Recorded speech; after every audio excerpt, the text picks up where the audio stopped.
चलिए शुरू करते हैं। ठीक है, राइटिंग थोड़ी सी ख़राब लग सकती है क्योंकि नोट्स बहुत स्पीड में लिखे गए हैं, but don't worry for that. मैं लाइन बाय लाइन रीड करूँगी एंड देन एक्सप्लेन करूँगी, तो आपको कोई दिक्कत नहीं आएगी।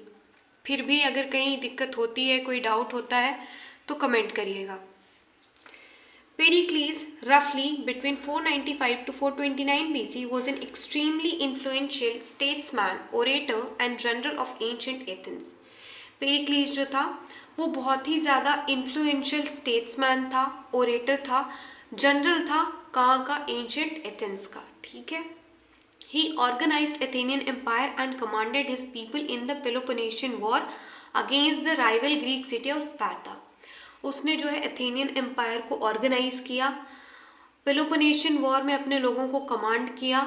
ये वॉर किसके अगेंस्ट लड़ी गई?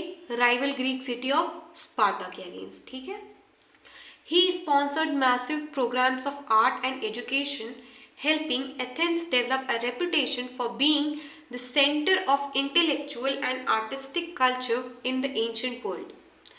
उसने जो है बहुत बड़े बड़े आर्ट और एजुकेशन के प्रोग्राम्स को स्पॉन्सर किया। ठीक है, जिससे एथेंस को हेल्प मिली कि वो एक रेपुटेशन डेवलप कर पाए for being the centre of intellectual and artistic culture in the ancient world. ठीक है, the years that Pericles led Athens were so vital in the early Athenian culture that this period is called Age of Pericles. ठीक है, ये जो time रहा, जिस time पे पेरिक्लीस Athens का रूलर रहा, वो टाइम इतना सिग्निफिकेंट है, इतने ज़्यादा डेवलपमेंट हुए उस टाइम पे कि उस टाइम को एज ऑफ पेरिक्लीस कहा जाता है। ठीक है, golden age of Pericles. After the Persian War, Athens experienced a time of prosperity and power under Pericles. ठीक है, पर्शियन वॉर के बाद एथेंस में जो है एक प्रॉस्पेरिटी और पावर का टाइम देखा गया, एक्सपीरियंस किया गया। किसकी लीडरशिप के अंडर? पेरिक्लीस के लीडरशिप के अंडर। ठीक है, this period of time saw the flourish of Greek culture including many contributions that are still prevalent to this day in the western world. ये जो टाइम था, ठीक है, इस टाइम में जो ग्रीक कल्चर था उसमें काफ़ी डेवलपमेंट हुआ, वो काफ़ी फ्लरिश हुआ। ठीक है, और कुछ ऐसे कॉन्ट्रीब्यूशंस हुए इस टाइम में जो वेस्टर्न वर्ल्ड में अभी भी प्रिविलेंट हैं। ठीक है, प्रेजेंट टाइम में भी वो प्रचलित हैं।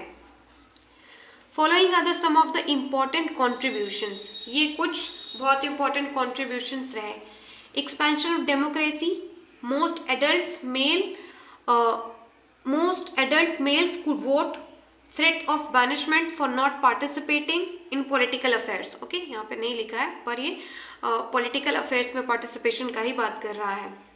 पहला क्या हुआ कि डेमोक्रेसी को एक्सपैंड किया उसने, फिर जो जितने भी एडल्ट मेल्स थे उनको वोट करने का राइट मिला। ठीक है, और अगर वो पॉलिटिकल अफेयर्स में पार्टिसिपेट नहीं करते, ठीक है, तो थ्रेट ऑफ बैनिशमेंट भी था, उनको देश निकाला भी दिया जाने का डर था। ठीक है, Athens and Parthenon rebuilt after being destroyed during the Persian war.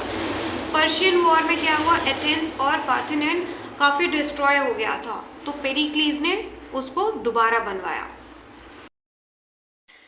3 main goals for Greece during golden age of Pericles. ठीक है, पहला जो था वो था strengthen democracy. Introduction of direct democracy, a form of government where citizens rule directly and not through representatives. ठीक है, direct democracy पेरिक्लीस ने इंट्रोड्यूस की।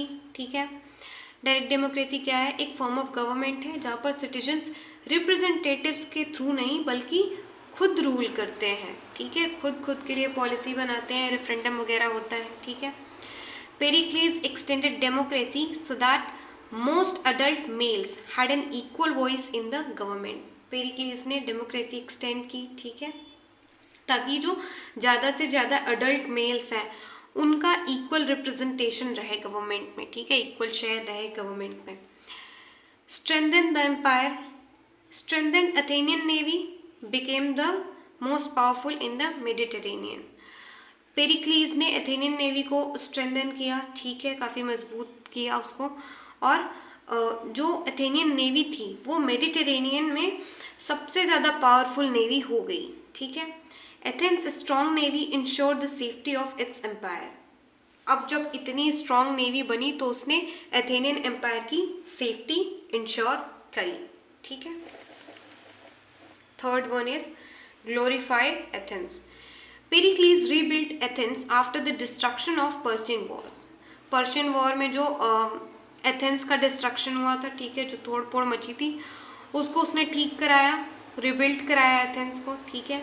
ही built Parthenon using marble, gold and ivory to make it look attractive and beautiful.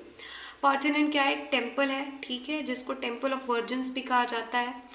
तो इसको भी पेरिक्लीज ने बनवाया using marble, gold and Ivory, ताकि वो अट्रैक्टिव लगे और बहुत ब्यूटीफुल लगे। ठीक है।